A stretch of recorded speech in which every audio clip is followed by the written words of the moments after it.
Alright guys, so you can probably hear me and see me better. It's because I got a new camera just a few days ago on Christmas. And so I'm going to try to be uploading videos from now on in this way because this way you can hear me, you can see me better. So let's kick it off, shall we? We had Monday Night Raw, which was in Washington, D.C. That's right. And Edge and Christian were the guest, special guests, you could say, GMs of Monday Night Raw. And I believe they'll also be on SmackDown, but anyways.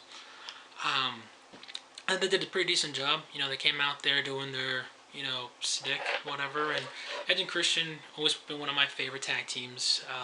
Obviously I grew up with them in the Attitude Era, so it's kind of cool to see them. And apparently, according to Jerry the King Lawler, Christian is retired now. No, damn it. Anywho, it does suck that Christian's retired, though, honestly. And I found it weird. This was a weird episode of Raw for me, at least in the beginning, because freaking they kicked off with, Edge, his retirement speech a little over 3 years ago, and I'm like, oh god. Especially when, like later on, when Edge is all like, oh, Daniel Bryan is going to be making an important announcement tonight. And I'm like, oh Jesus, he's freaking retiring. No. I'm a fan of Daniel Bryan. Don't freaking retire, you son of a bitch. Don't make freaking little hippie babies yet with hippie belly yet, alright? Just chill. You got like several years down the road. I know she's like 31, but she's still got maybe a couple more years. Then you gotta worry about her not being a spring chicken anymore. But anyways, so moving on. Edge and Christian said they were gonna have the first ever cutting edge peep show tonight. And also we're going to have Roman Reigns versus the long lost X-Men known as Seth Rollins tonight. I'm like, oh great. Robotic Reigns getting ready to squash Seth Rollins. I can't wait for that to happen. So then also Christian announced that tonight we will have Dolph Ziggler versus Rusev. And champion versus champion match. And Christian mentioned something about Dolph Ziggler and Rusev facing each other naked. What the hell? Okay, that was a little awkward. So out comes Brock Lesnar. I'm like, oh my god, Brock Lesnar coming out 2 times in a span of 3 weeks. Hell has indeed frozen on Earth, and I'm not talking about Michigan. Even though they did get Coach Harbrough today. Congratulations, Michigan. You actually got a good coach for the first time in God knows forever. But anyways, Paul Heyman, of course, comes out as usual. Hello, everyone. My name is Paul. Welcome, everyone. My name is Paul Heyman. And out comes spoil the party. Comes out and says, the only reason, Brock, that I'm not going to hurt you right now tonight is because I don't want you to have an excuse for a limp at the Royal Rumble. God help me. Okay. So then, that was like 16 minutes long. You gotta love Raw with the freaking long-ass promo segments. Like, Jesus. I know Raw seems like they always had a history, the Ruthless Aggression era, the freaking Attitude Era, the freaking, New Generation era. They've always had, long-ass promo segments on Raw, but goddamn. So, we started off with Dolph Ziggler versus Rusev. And I was actually kind of, thinking, okay, I know Rusev and Ziggler have had a good match before on NXT. Granted, Ziggler carried him the whole entire match. No surprise, because Ziggler can actually work well in the ring and Rusev cannot. Unless you want to be bored to death in your sleep. So, their match was kind of, wasn't that great. Ziggler wins by disqualification after Rusev does not answer the referee's count at the turnbuckle. So Ziggler wins by disqualification. Out comes the big guy. The Ryback comes out and breaks up, saves Ziggler from the beating, and cuts a promo, a really interesting promo to say the least. And I know some people weren't a huge fan of this. I was one of the people that actually was a fan of this because, first of all, Ryback is over, and it's good to see that he's over, unlike Roman Reigns. And, he told his story. He told a story about how, he was in WWE when, Tough Enough was going on with him and The Miz. He got eliminated, and then he got fired. He was depressed. He worked at some barbecue joint for a while, for like 12 hours a day. And then, he read this book, whatever, and that he, came back, he got hired, did the whole Nexus skit, and then, got injured, but now he's back, and, he just loves doing what he loves to do. And you know what? I mean, it makes sense, the reason why he's doing this, because look at it this way. What do you know other than Ryback than him saying, feed me more? Not much. So him coming out there and saying, oh, well, this is what I'm about, bringing character, developing him. I'm like, it makes me care about Ryback even more. I'm a fan of Ryback, fan of the big guy. So, him, doing this, I was alright with. Okay, that's great. Thank you, WWE. And this is not a so much thank you moment right here. Natalya versus Nikki Bella. That's right. Natalya versus Big Titty Wonder Woman Bella. Now, you guys know me. I love me some Bella magic. Bella twin magic back in the day. But, oh my god, when the freaking Bella Twins entrance is longer than the match, or someone's entrance is longer than the match, it's kind of scary. This was like a minute long, freaking Big Titty Wonder Woman Bella gets in freaking Tyson Kidd's hands, lucky son of a bitch. And then, Natalya gets somewhat distracted, Nikki comes in, hits the rack attack, 1, 2, 3, and wins the match. So much for their match having at the Rumble, huh? Well, I know in WWE they'll still advertise it for that. Okay, so next you have an interesting backstage segment, actually, between Miz Dow, of course, and Naomi. She comes out and hugs him, meaning the Miz, and wants to thank him because the music producer got to Naomi and saying that, they got her a deal, and then he wants to meet her for future projects in Los Angeles, blah, blah, blah. She hugs the Miz, and Miz is all like, what the hell? And I was saying, what the hell to this segment, and here's the reason why. Because during that segment, Naomi said, can I talk to you in private? Millions of people are watching this live, guys, and she's saying, can we talk to this in private? Live. This wasn't the first and only time I did this tonight, guys. I'll get to that a little later. So, enters the tag team title match between the Usos and Miz Dow, as I like to say, basically Damien Sandow and, the Miz. Pretty good match, entertaining tag team match, not too bad, not too shabby. The Usos, I swear, for like the third or fourth time, I believe, becomes tag team champions. Okay, I understand they really want to break up Miz and Mizdow, but Miz ate like 3 or 4 freaking super kicks and then a freaking splash. I kid you not. I was like, damn. Those looked like they killed. But anywho, the Usos win. Naomi comes in the ring and celebrates with them, and then the King interviews them. They say, oh, 2014's been a great year for us. We were tag team of the year, now we're tag team champions. Woo! And I'm like, yay. Okay. Don't get me wrong, I like the Usos, but it's like, can we get another tag team, please? So then Cesaro comes out, and I'm like, oh my god, is this freaking Oprah, or is this freaking Monday Night Raw? Because this is the second time tonight we're developing characters. Oh my god. WWE is developing characters tonight. Oh my god. Shit. Okay, so Cesaro comes out there and says that 2014 should have been his year. He won the 2014 Andre the Giant WrestleMania Battle Royal. And, WWE's decision telling him that he doesn't connect and that he's the best in the ring. And I'm thinking, oh my god, another freaking CM Punk wannabe? Like, Jesus. Like, shit, my crying bitch. But no, seriously though, Cesaro is a talented guy. And, obviously, he deserves better, I think. He should be a guy that should be, maybe going for, he should be the United States champion again. That's just me. But, anywho, out comes bad news. That's right, bad news. Barry's got some bad news for Cesaro. And then he came back, and it was good to see Bad News Barry back. And these two, despite only having a match that was like 5 or 6 minutes long, it was a good match, And I think whenever you put Bad News Barrett and Cesaro, 2 pretty good workers in the ring, you probably expect a very good match, and this was a good match. So props to both guys, really. So then we have Jack Swagger versus Luke Harper. How ironic, right? The guy who injured Bad News Barrett has a match right after him. So Swagger versus Harper, okay match. Harper wins by the clothesline. Not much else to say about that, really. So, and the eyes are watching us because apparently, according to Luke Harper, wishes us sweet dreams.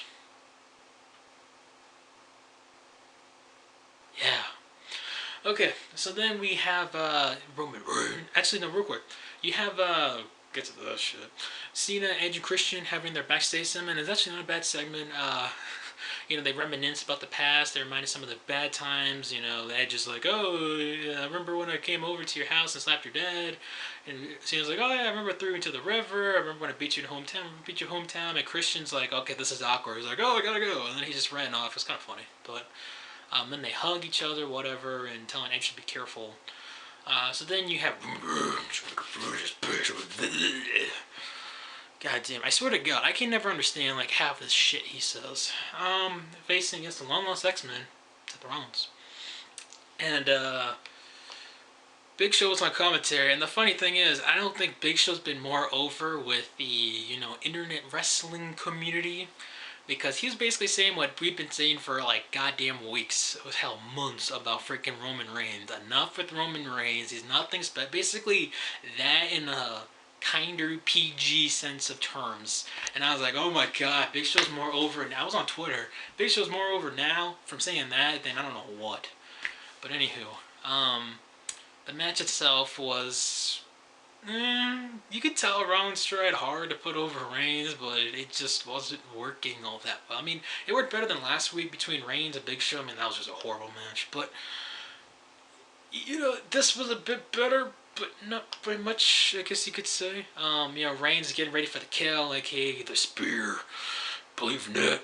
And then Big Show comes out and basically buries, literally, Roman Reigns with the announce table. Reigns wins by disqualification, but you know what? Seth Rollins doesn't lose and get squashed from Monday Night Raw. Yay! Okay, so then we have this little vignette package by Bray Wyatt and Dean Ambrose. Apparently their feud is still going. Despite having like 5 matches and all of them being gimmick matches, they're still going. I mean, granted, they've had good matches. I'm not saying they're bad. A lot of WTF endings to them, and I won't be surprised if there's one in an ambulance match next week. Yes, it's going to be an ambulance match. And I'm just waiting for how Dean Ambrose is going to lose now. First, a television poke to the eye with the kendo stick. I mean, what's next?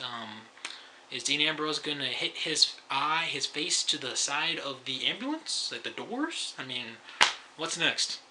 I'm seriously waiting for what's next, WWE. I'm not joking, I'm saying that. Okay, so then apparently Daniel Bryan comes out, and this is when all of us were like, our hearts beating, and we're like, don't do it. Because there's been several times, hinting, oh, Daniel Bryan might retire. Is he retiring? This is a retirement night? I mean, the last Monday Night Raw 2014. And, Bryan comes out, says it's been an honor, and that it's been an interesting year for him, that, he beat Batista and Gunther in the same night to become WWE World Champion, and then marrying, of course, Rima. But then it's also been bad, his father passing away. I'm surprised you mentioned about that kid that had cancer that he granted a wish to, that he passed away this year too. Surprised you didn't mention that, but anywho. I think his name was Connor. And also, of course, Daniel Bryan having surgery, dropping the World Heavyweight Championship. So, and he's like, oh, I've thought about it, I've talked to my family about it, and, talked to some friends, and I'm like, oh my god, he's freaking retiring. He's like, well, you know what, come to decisions. Is Daniel Bryan really going to retire? And I was like, no. And he was like, no. And the next thing you know, a no chant, and then a yes chant broke out and saying that he's going to enter himself in the 2015 Royal Rumble. And I'm like, Daniel, that's great. One problem with that. He's going to make it right in this bitch. He's fucking going to WrestleMania World Champion. And don't get me wrong, I'd rather just be Daniel Bryan, who's far more talented in every way of the imagination than freaking Roman Reigns, but then again, that could be the devil advocate saying, well, you know what, last year was Daniel Bryan, well, this past year, beginning of it, was Daniel Bryan's year, and I guess now it's Roman Reigns' year, and, I mean, to be fair, I think Bryan will have a better matchup with Seth Rollins at WrestleMania, possibly, or unless they want to save Randy Orton for Rollins, or whomever Bryan will face, because, I mean, I'm a fan of Daniel Bryan, but him against Lesnar, oh my god, he's gonna die. The man just had like 2 surgeries, like shit. So anywho, Miz and Sandow go backstage with Edge and Christian, and they're doing the whole kazoo thing. I'm like, I remember that, good old days. And Edge says that they're gonna get a match, but not get a rematch for the tag titles, and Basically, long story short, they're getting fed to the Ascension, and they got no pop whatsoever. You could hear a freaking pin drop. And this is what I'm talking about, the Ascension. Yes, they're a legit tag team. That's nice. It adds depth to the tag team division. That's fine. But they get no goddamn reaction. Alright? Freaking Legion of Doom, freaking Road Warriors 2.0 out there with their freaking Illuminati shit. Like, oh my god. Like, this is what I've been saying for weeks, guys. And people are like, nah, they're gonna be fine. No. DC, they actually had a pretty good crowd in DC, and they were just like, why should we care? And then above all, the guy who's pretty much over, Damian Sandow, is the one that gets pinned. I'm a fan of The Miz, and always will be, but what the fuck, man? That's what happens when Heath Slater is being indicted. You can't have him and Titus O'Neil get their ass kicked. You have that Damian Sandow and The Miz get their ass kicked by the Ascension. So Seth Rollins says that he's going to be inviting John Cena and Brock Lesnar to a celebrating, whatever, on the Cutting Edge Peep Show. And this was, oh my god, this was bad. At first it wasn't that bad. Like, it was okay. And then it just, it was too long. I mean, Edge and Christian, they got their couple nice jokes in there, okay jokes, they were okay. And then Seth Rollins saying, oh, I grew up watching you guys facing the Hardys and the Dudleys and whatnot, and then he's like, oh, mention my best friend, the Big Show. Big Show comes in. Once Big Show came out, I knew this was going downhill. I'm sorry, no offense to the Big Show. I know he's going to be in the Hall of Fame someday, respect. At 1.7 foot, over 500 pounds, son of a bitch. But oh my god, let it go, Big Show, let it go. I'll get to that with Cena singing last week. But anyways, he comes out there, and, Rollins says that, he wants Cena to come out there, and that it's a new year. It's going to be a new year. He wants Cena to come out there. And, then he basically beats up on Christian with the briefcase and takes basically Edge hostage about he's going to paralyze Edge by hitting the curb stomp on his neck. Cena finally comes out after like 2 minutes. I'm like, goddamn, it's a miracle. Cena actually comes to help one of his friends, but of course he takes forever to do it. And with that being said, this was just too long. This was like 8 minutes, not 8 minutes, felt like 8 minutes, probably like 5 realistically, but I mean, he was just like, Cena, you know what I want, come on, Cena. Cena's like, I don't know what to do. Like, just standing there like a freaking dumb ape, I kid you not knowing what the hell to do. And he's like, you know what I want, bring back the Authority, blah, blah, blah. And Cena's like, alright, I'll bring back the Authority after like 5 minutes later. And he's like, oh, John, you should know me better than that. He's about to the curb stomp on Edge. Cena comes and makes a save. Gets a knockout punch by Big Show, curb stomp. And I don't know why. It seems like whenever John Cena gets hit with the curb stomp, he has to jump like 5 feet in the air. I don't know why he does that. But, so the Authority is back, apparently. And out comes Gunter on the ramp with everyone else. With the Queen of Queens. Goddamn, she still looks like a MILF. I love it. And they're celebrating with champagne. Brock looks ironically really out of place there, believe it or not. And Paul Heyman shakes Seth Rollins' hands, and the Authority is back.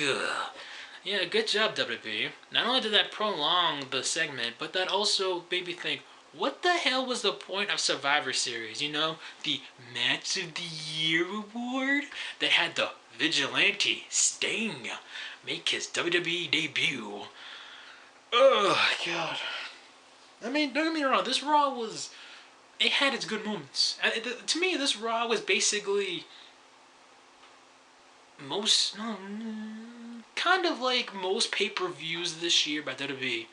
It had its good moments, and then it had its what the hell moments. It was literally like a mixed bag. It was an okay Raw, but hell of a lot better than last week. Oh my god, last week I wanted to throw myself off a goddamn freaking off the Grand Canyon, alright? But, anyways, that's it for me, you guys. Hope you guys enjoyed this video. Hope you guys enjoyed this quality of this camera, by the way. Kind of like a test video / Raw review. So hope you guys enjoyed it, and I'll catch you all later. Peace.